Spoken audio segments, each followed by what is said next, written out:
Did you know that St. Luke's University Health Network, based in the Lehigh Valley, Pennsylvania, has been recognized by the U.S. government as the highest performing health system in the United States for quality? You heard right. St. Luke's #1 recognition affirms our status as the top leader among the most respected healthcare providers in the nation, including Houston Methodist and the Mayo Clinic. To state it simply, if you want to receive the best care when you go to a hospital, come to St. Luke's. The Rita Cosby Show, entertaining and informative on the Red Apple Podcast Network. Feisty, fearless, and fair. She's an Emmy-winning journalist from the White House to war zones, telling all sides of the story. This is the Rita Cosby Show. Breaking news. And tonight on the Rita Cosby Show, President Trump and Chinese leader Xi Jinping are going to be meeting at any moment, and it's going to be their final meeting of this mega 2-day summit. Then President Trump heads back to the United States. And today they are meeting at the apartment of the old Mao Zedong. It is also where President Xi lives. And President Trump got a few big deliverables, especially vis-a-vis Iran. Listen to what he says Xi agreed to. President Xi would like to see a deal made. He would like to see a deal made. And he did offer, he said, if I can be of any help at all, I would like to be of help. Because, he did say that. Yeah, he did say that. And look, anybody that buys that much oil has obviously got some kind of a relationship with him. But he said, I would love to be of help. If I could be of any help whatsoever, he'd like to see the Hormuz Strait open. He said, if I could be of any help whatsoever, I would like to help. And that, of course, would be an enormous mission. If China could somehow intervene with Iran, of course, they need that strait to be open. The Strait of Hormuz, they get such a massive amount of their oil and energy from Iran. So they need it more than the United States. And President Trump said he recognizes that. The question is, what will they do? They're good buddies with the Iranian regime. So is this all platitudes, or will they actually do something vis-a-vis saying back off, surrender, give up your nuclear dust? What are they going to do? And in just the last few moments, also heard comments from President Trump in a big interview that he did with Fox News, where he actually talked about the nuclear dust. It was fascinating because he said when they went in last June with those B-2 bombers at those 3 sites, that they really leveled the sites and essentially entombed the nuclear dust. And he's saying that he could leave it there because they're watching it from space via Space Force. In fact, he even said, this is how specific President Trump was. I don't know if he should be saying all of this, but he said there were 9 cameras on those 3 sites. So they apparently have a very close bird's eye view of those nuclear sites that they hit with the U.S. B-2 bombers, which obliterated it, remember? And so he says, to get to the nuclear dust, it's going to take a lot of work. And they wouldn't just be able to go in. Like, we would be able to see if there's any movement at all at those 3 locations. So he said, we could technically just kind of leave the nuclear dust there, leave it entombed. But he said, I would much prefer and feel much better if we could get it out and take it so there are no questions whatsoever. And he realizes the public also wants to make sure that there's no even nuclear dust whatsoever in Iran. So he talked about how critical that may be. And he also said, if we left Iran right now, Iran is back at least 25 years to rebuild. But he also signaled that more may be coming soon. And it's fascinating if you look at all the chess pieces, because Putin is coming to China in a matter of days. So maybe there's some big deal that President Trump is planning. Of course, China, Russia, who knows if something is going to be put on pressure on Iran. Maybe he can get Russia engaged. Maybe he can get Russia to finally back off of Ukraine. I mean, there may be some mega deal going on here, much more than we ever could even imagine. And if anybody can do it, it's President Donald Trump. And in the meantime, President Donald Trump also said that Iran promised that they wouldn't send weapons. Now, here's, first of all, I don't trust China whatsoever, and I'm sure you guys don't either. So I have a hard time believing that they're going to be true to their word on anything when it comes to this. But they are telling President Trump that they're not going to give military equipment to Iran. Now, they've already gotten busted for having a ship full of illicit weapons that the U.S. caught that was going through the strait. So they got that. That was a while ago. And you know darn well that they're sending it vis-a-vis, whether it's directly or indirectly, that China is big bosom buddies with this Iranian regime. So they don't want to see their terrorist friends leave. But they at least said to President Trump that they will not send military equipment. Whether they do it or not is a whole other matter. But here's President Trump talking about what the Chinese president promised him. The issue, and you've been asked about it, and you've spoken about it, and that is China's support of Iran. How big a discussion was that today? We discussed it. When you say support, they're not fighting a war with us or anything. No. He said he's not going to give military equipment. That's a big statement. He said that today. That's a big statement. He said that strongly. But at the same time, he said, they buy a lot of their oil there, and they'd like to keep doing that. He'd like to see Hormuz Strait opened. I said, well, we didn't stop it. They did it, and then we stopped them. Sort of interesting. He joked. He said, it's sort of, if they stopped it, then you stopped them.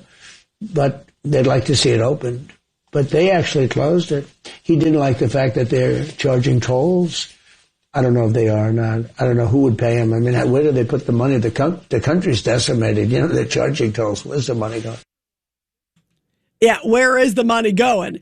And in the meantime, if you listen to the Democrats, guys, all they can do is blast President Trump. It's like every turn, all they want to do is undermine President Trump. And I find it really disgusting and sad. Here is Senator Kirsten Gillibrand of New York, and she's in this exchange, and she is talking to the CENTCOM commander, Bradley Cooper, not to be confused with the one who performed next to Lady Gaga. Different one. This is the head of CENTCOM there, one of the big military guys, of course. And all she's asking him is not about any success of the military, not about how great it is that President Trump had the courage to go after Iran and do what he's doing and go over to China and try to meet and make some sort of deal. No. None of that. All she wants to know is, did you hit any civilian targets, possibly? Meanwhile, Iran has been going after U.S. officials, U.S. citizens. Think about everything they did in 1979. Think about the Marine barracks. Think about all these things that they do. Do you think that they care? They've been trying to hit apartment buildings and schools of their nearby allies. And yet the Democrats, all they are so worried about is, okay, was this civilian hit? Was this hit? Was this hit? Obviously, President Trump doesn't want to see any civilians hit. But the only thing they could think about is, I guess they're planning on trying to go after Trump in a Nuremberg case, maybe some sort of war crimes or something. It's pretty frightening, but that's all they're thinking about. Not success, not getting rid of nuclear potential from Iran, none of that. All they're thinking about, you guys, is maybe I can write something down and we can go after Trump for war crimes or impeachment, whatever it is. We're going to try to do it. If they could reconstruct Nuremberg, they'd bring it to Washington, D.C. Listen to Kirsten Gillibrand today with the CENTCOM chief. The second concern I have, Admiral Cooper, is how we've prosecuted this war to date. We have data and information publicly available in publications like the New York Times that 22 schools have been hit, hospitals, dozens of hospitals have been hit.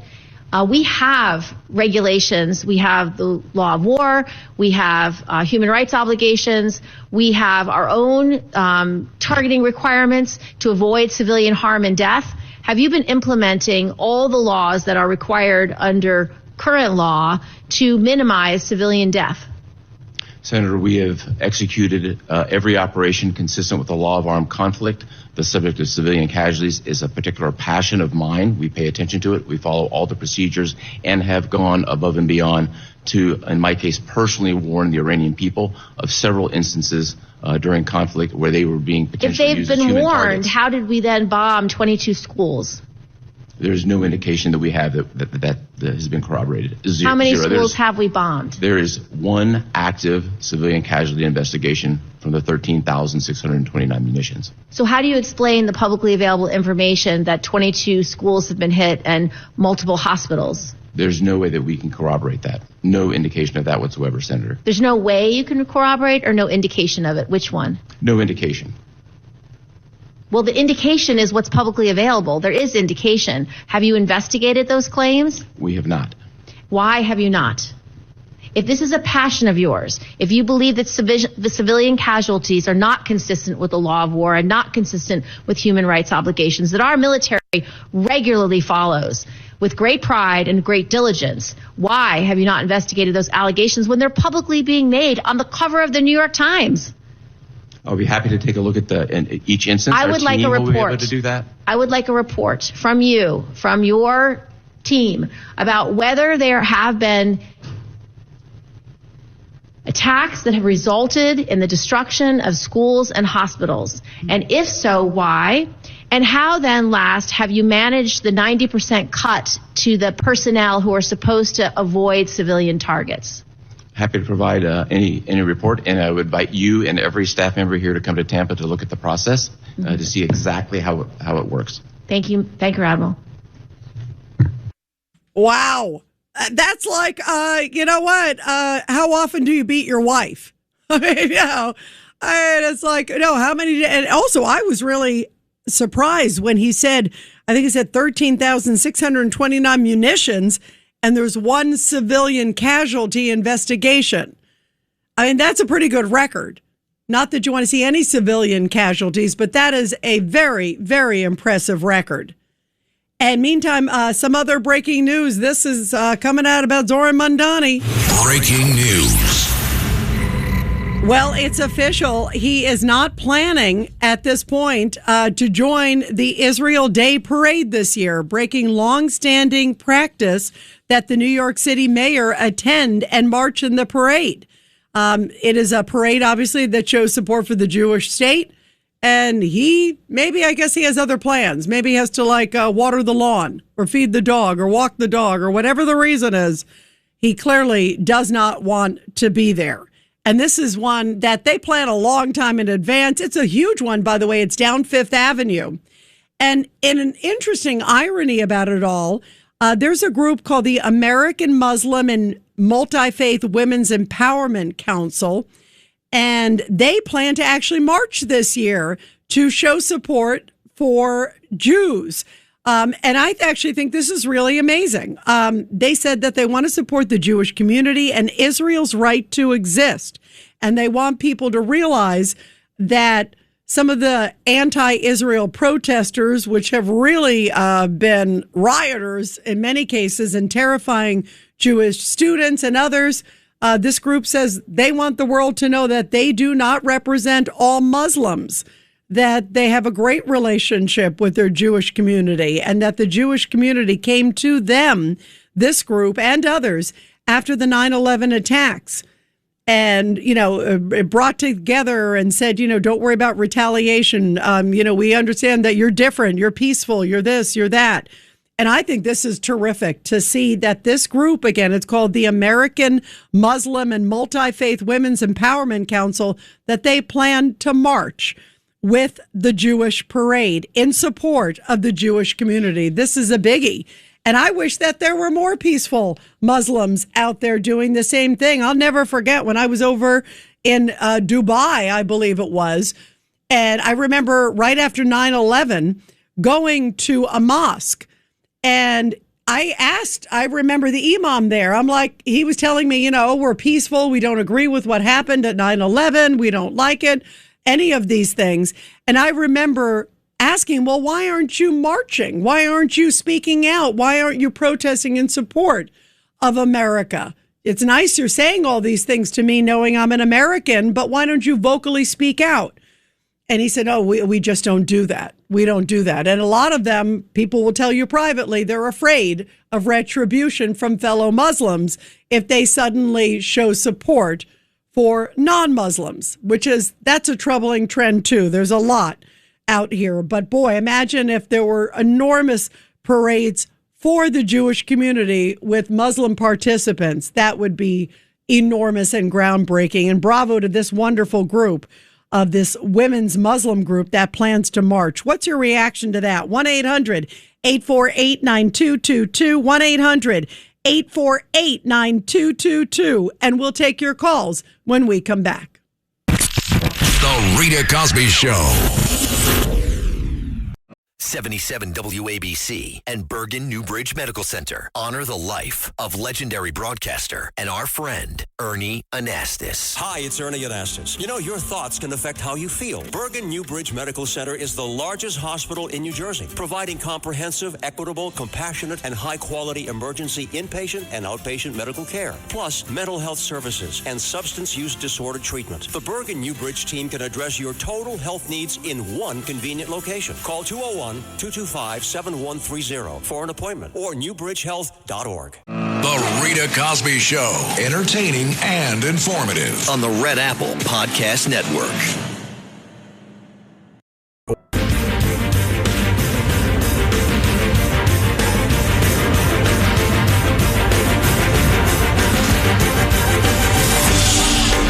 It's the Rita Cosby Show.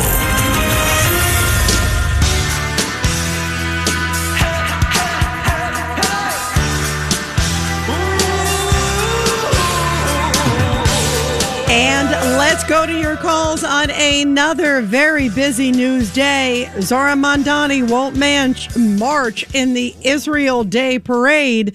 Meantime, there's lots of parades in China as President Trump is about to go on his final meeting, sort of last round of talks in Beijing. We'll keep you posted because it's wee morning there. It's 10:26 in the morning in Beijing. 12 hours difference. So let's see what happens on their final day of this very pivotal summit. 1-800-848-9222, 1-800-848-9222. Let's go to Sal in New Jersey, line 5. Sal, your thoughts tonight. Good evening, Rita. Rita, I think this is great what Trump is doing in China, and I think what can happen is when he comes home, maybe he could make some sort of deal with the Russians. He can isolate the Russians concerning Ukraine, and then he can deal with North Korea too, maybe. Look, if he could do any of those things, we'll take it. Even if he can get Iran solved and China helps them. That would be an enormous, enormous deal. And you're right. I mean, who knows? He has the capabilities. At least he's got the direct line to pick up the phone and talk to Putin. And Putin is coming over, and I think it's just several days over there to China. That to me is no coincidence. All of the timing. There's a method to this madness. By the way, Sal, I don't know if you heard about this, but Barack Obama was doing a new interview, and he came out and he said there's no dispute that his deal with Iran was really working smashingly. And he was upset that President Trump pulled out of the deal, which, I mean, to me, it's preposterous. Barack Obama, who sent $1.7 billion in cash in those pallets in the middle of the night, he's saying he had the best strategy. I mean, is that not a joke or what, Sal? Well, Rita, he's a fool. He's an absolute fool, because if it wasn't for that deal, we wouldn't be in this situation in the first place. Yeah, you're right, because had they had checks, had they been monitoring, had they been watching what was really going on, and it clearly sent a message, Sal, to the Iranians that, you know, I hate to say it, that America was soft. I mean, if you see a guy who's like, oh, yes, sir, what else can we do for you? We'll lift sanctions, we'll send pallets of cash. What else do you expect when you are a rogue terrorist regime? And then they saw Obama Part 2 with Joe Biden. And then suddenly Clint Eastwood came in and shuffled the whole deck. We'll talk about this after the break. The Rita Cosby Show. Entertaining and informative. On the Red Apple Podcast Network.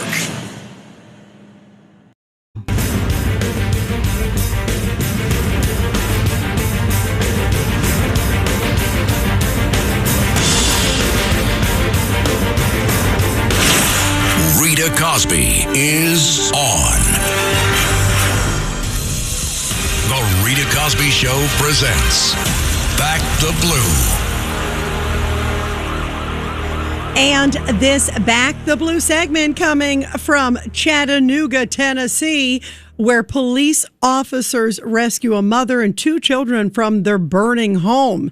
Body cam footage just released shows the officers running into a second-floor apartment to rescue the residents before returning to extinguish the flames. The officers are praised for their bravery after rushing into the home, and you can visibly see it is engulfed in flames. It was a mother and her two very young children. And when they arrived, they saw that the flames were very visible, even from the front door and exterior and interior walls of the second floor home. The massive fire was already extending well into the attic, and officers decided they had to jump into action. There was nothing they could do. They had to run in, and that's indeed what they did. Amazingly, they were able to get them all out. Luckily, no injuries were reported. That's incredible. And the police department said that they are so proud to have exemplary officers like these and thank them for their dedication.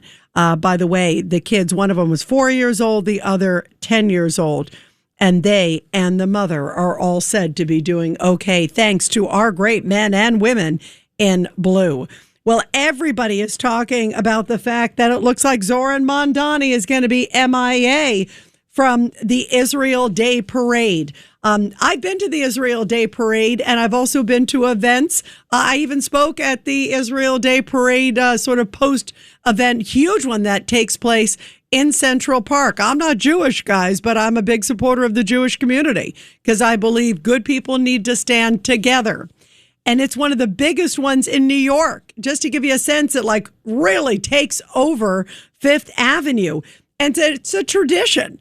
I mean, you see so many different politicians of all stripes. They don't have to be Jewish, obviously. It's just a way to say, we support you. And there's different parades that take place. You'll see them at a variety of different ones. And Mayor Mamdani has gone to other parades. He seems to make his schedule available for this one. And now suddenly it's the Jewish parade, and he's not available for this one. And of course, it goes after a long history of the way that Zohran Mamdani has handled the Jewish faith. And some of the people that he's been hanging around with, it's just downright troubling. Well, here is Melissa DeRosa. She was the former senior aide to then Governor Andrew Cuomo of New York. And we talked with her about her response to the fact that Zohran Mamdani just won't be available for the Israel Day Parade this year, breaking long-standing tradition in New York that the mayor just doesn't care this time. No, look, the one thing the guy has been consistent on, he flip-flops on everything. The one thing he has been consistent on is his total and utter hatred and disdain for Israel. And his wife, liking and retweeting posts that celebrate the rape and murder of innocent people in Israel after October 7th, refusing to say that I'm going to denounce, globalize the Intifada, which is a terrorist cry. So does it surprise me? No. Did it have any repercussions in the election last year? No.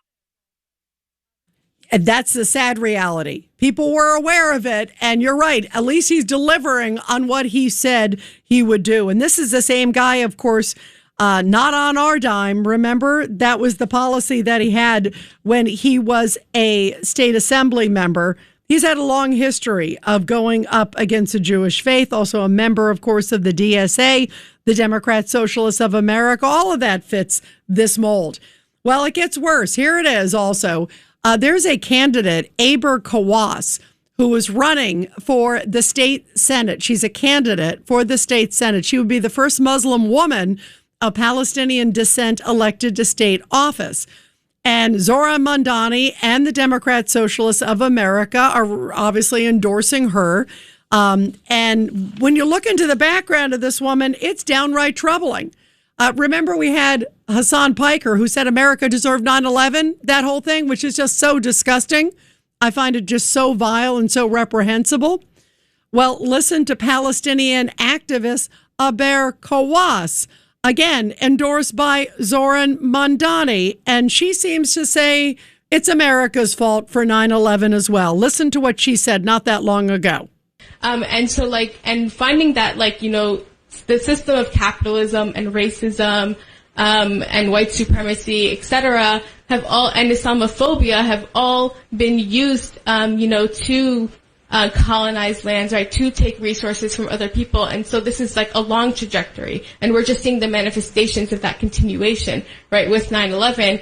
And so a lot of times when people are asking us to respond about, attack, right, if you look back, like, historically, right, a lot of us come from lands that were colonized, lands where wars are being waged, right, and a lot of times because of U.S. policy or the policies in Europe. And so I find that we can connect over that, but then also that the idea that we have to apologize for, like, a terror attack that, like, a couple of people did, and then there is no apologies or reparations for genocides and for slavery, et cetera, is something that I kind of find, like, reprehensible. I think what she just said is reprehensible. I mean, it's like essentially we brought it upon ourselves with our policies of capitalism. And then saying, just because a couple people did something, why should we have to, say anything? And then she's kind of justifying it too. It's really disgusting. I mean, I never thought, guys, I would ever be sitting here in 2026. We have a mayor who is not going to the Israel Day parade, who is bashing Israel, who's defending the protesters that are trying to break into a synagogue. And then, shouting all these vile, horrible things about Israel. And now they're trying to also get this person to be in the New York State Senate, who essentially sounds like a female Hassan Piker. I mean, it's absolutely shocking, absolutely reprehensible. Have we really hit such rock bottom? And when I hear her say that somebody did something, there's a few people that did, it was just a little thing, that little 9/11. I find that so disgusting. Because we all love New York. We love this country. And what happened to us on 9/11 was just so vile and so horrific and just hit us all to our core. And I'm happy to hear, as I mentioned, that this Muslim group is going to be marching with this Israel Day parade group. That's wonderful. I hope there's a whole bunch of them. Wouldn't that be great? And then I hope they all chant, "Where is Mamdani? Where is Mamdani?" Because that is disgraceful that he is not coming to this parade. That speaks volumes. But I should say I'm not surprised.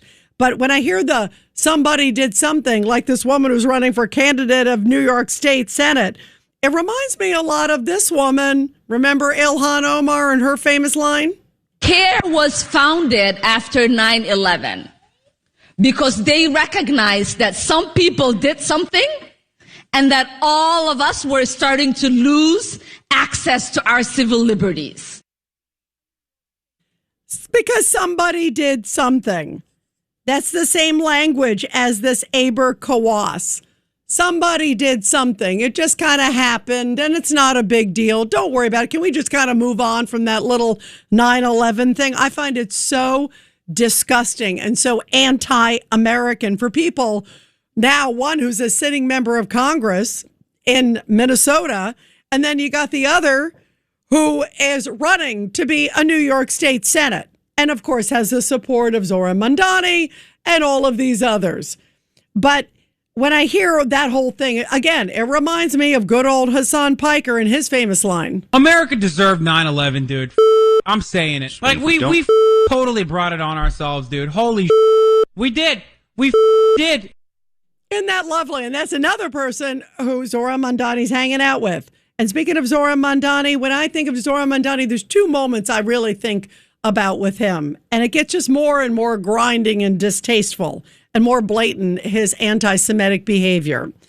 One of them I think about, remember when, first of all, his craziness when he was the assembly member and he was screaming at Tom Homan. Remember when Tom Homan was up at the legislature and he's like, Tom Homan! I remember listening and I'm thinking, who is that crazy person? This was before it was announced that he was running. Maybe that was for his campaign ad that he was doing, but he was screaming like a madman. And it was like, who's that guy? Oh, that's some crazy assembly member. And now that crazy assembly member is the New York mayor. Hello, and he was, everyone! Who is ready to end U.S. military aid to Israel? Who is ready to end $3.8 billion in annual military aid? My name is Zohran Mamdani. I am the assembly member for the 36th 6th District here in New York State. That is Astoria and Long Island City. And I am proud to be here at this protest. I am proud to stand unapologetically for the freedom of Palestinians. It is at the core of my politics. And that was the moment that he was chanting at an anti-Israel event, screaming, here you go. No, I'm here. I'm proud to be here. I'm proud of this. I'm proud of that. So I guess he's proud to say, no, I'm not going to show up at the Israel Day parade, because I guess he knows that his DSA base wouldn't be happy with him.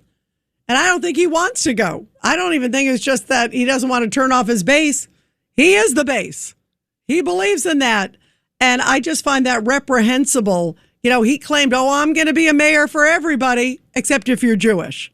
I'm going to be supportive of everybody. I'm going to make sure nothing happens at religious institutions, except if you're Jewish. I'm going to make sure that we buy products and support everybody, except if you're Jewish. I'm going to make sure people can go to college and universities and pray as they want and not feel threatened, except if you're Jewish. 1-800-848-9222. 1-800-848-9222. Let's go to Joaquin in Pennsylvania, line 4. Go ahead, Joaquin. Your thoughts tonight.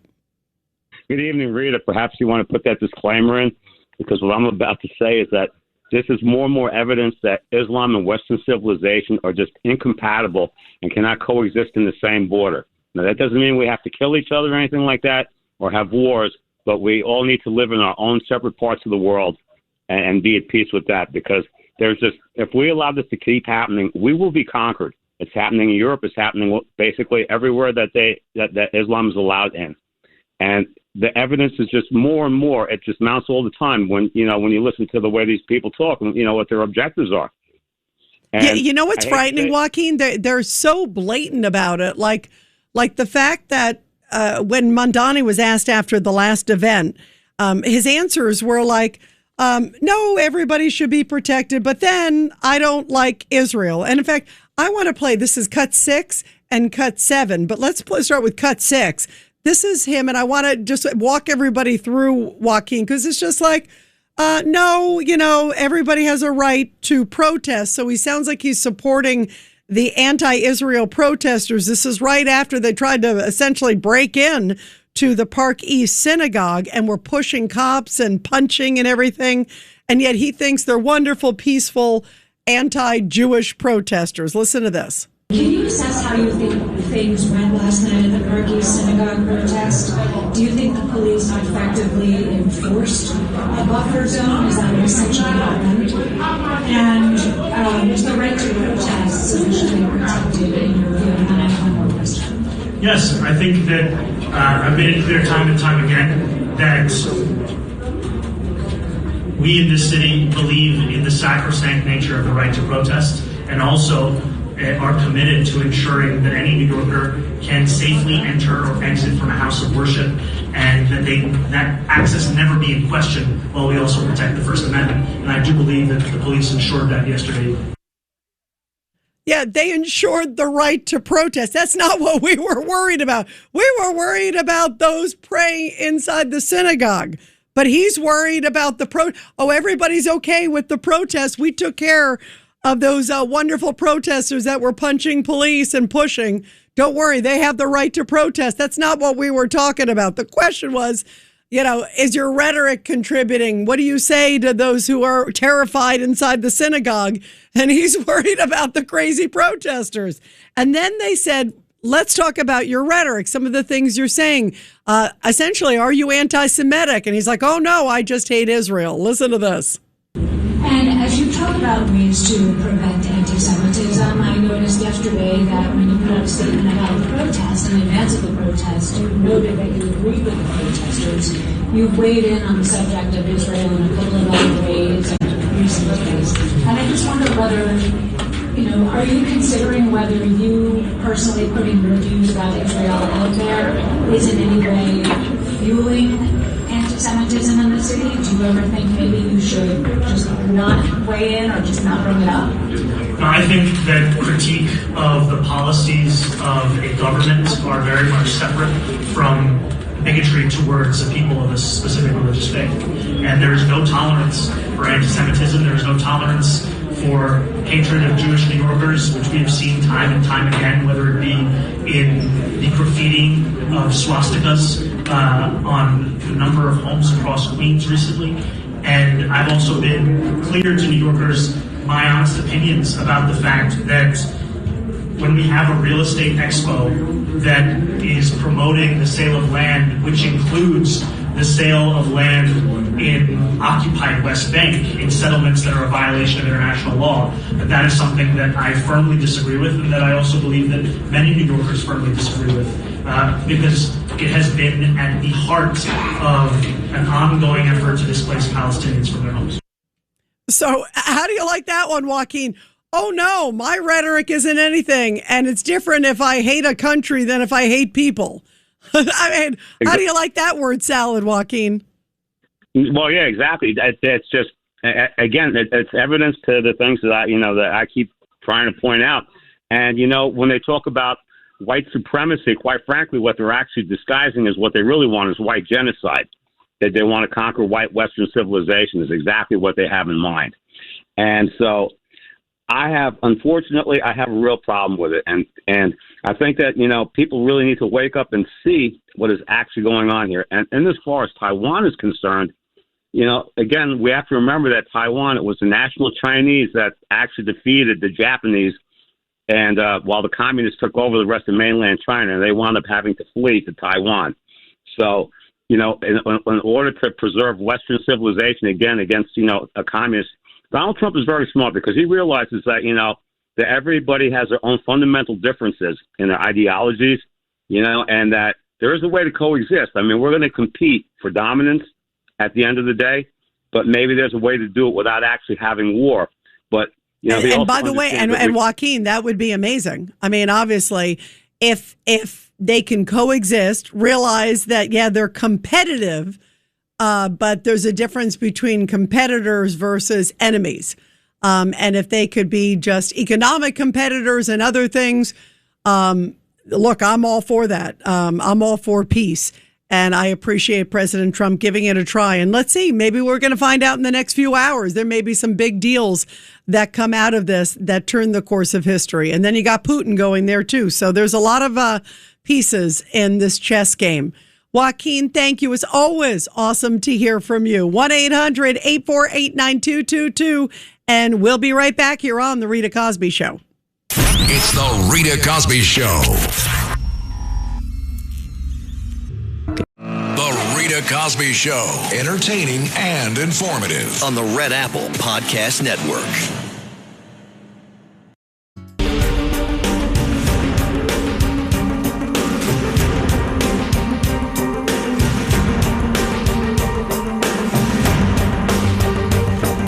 This is The Rita Cosby Show.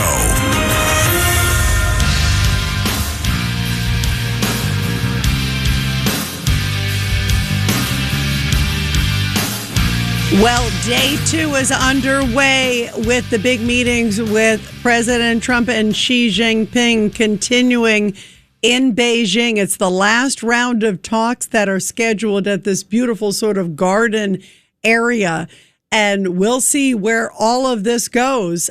There's a lot of promises made by China and a lot of discussion about big businesses. So we'll get into all that and what this all means. And boy, if President Trump could pull off something incredible here and also do something incredible with the ally of China, like Russia, this could be enormous. Let's go to Dom in Minnesota, line 4. Go ahead, Dom, your thoughts tonight. Trump is holding all the cards with Xi Jinping. He cut off the oil for China, both from Venezuela and Iran.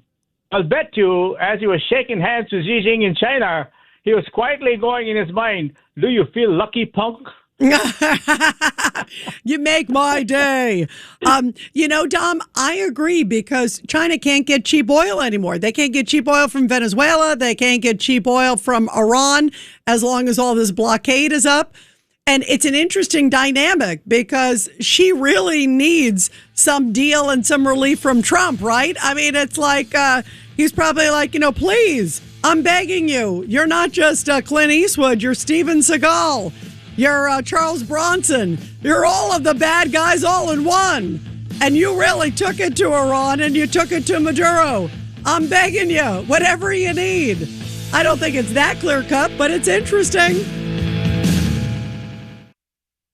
Thanks for listening to The Rita Cosby Show. You can hear The Rita Cosby Show weeknights at 10 on 77 WABC. If you like the podcast, share it with your friends and listen anytime at WABCRadio.com and download the WABC Radio app. Hit that subscribe button on all major podcast platforms. Plus, follow WABC on social on Instagram, TikTok, Facebook, and X. See you next time for a new episode so you never have to wonder. What the heck is going on here?